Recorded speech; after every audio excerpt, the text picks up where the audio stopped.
Dalam rangka mewujudkan pemerataan sektor yang ada di Bali, keberadaan Subak perlu dikembangkan karena peluang pariwisata dapat dimanfaatkan dalam menajukan pertanian Bali seperti yang diungkapkan oleh akademisi Fakultas Pertanian Universitas Udayana, Nyoman Sucipta.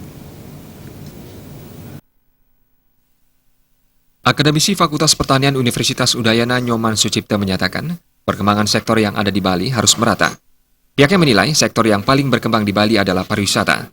Sektor yang lainnya juga harus dikembangkan, seperti pertanian. Hal yang perlu dilakukan dalam memajukan sektor pertanian, yakni dengan mengembangkan keberadaan subak-subak di Bali.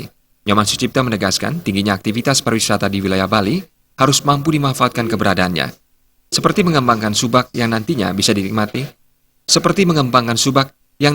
dinikmati oleh para wisatawan. Jika hal tersebut telah dilakukan, maka secara perlahan pertumbuhan sektor pariwisata dan pertanian akan berimbang.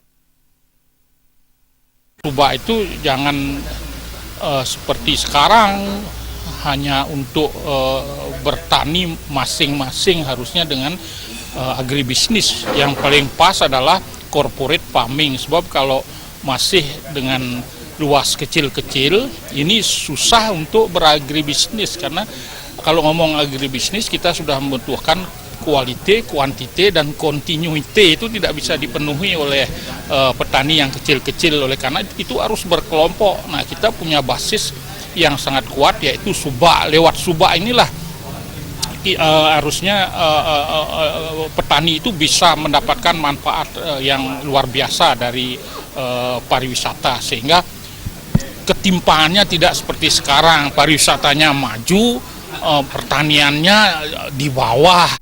Lebih lanjut, Nyoman Sucipta menjelaskan, semua pihak terkait harus sesegera mungkin bergerak dalam memajukan sektor pertanian di Bali. Desa Karyani, Bali TV.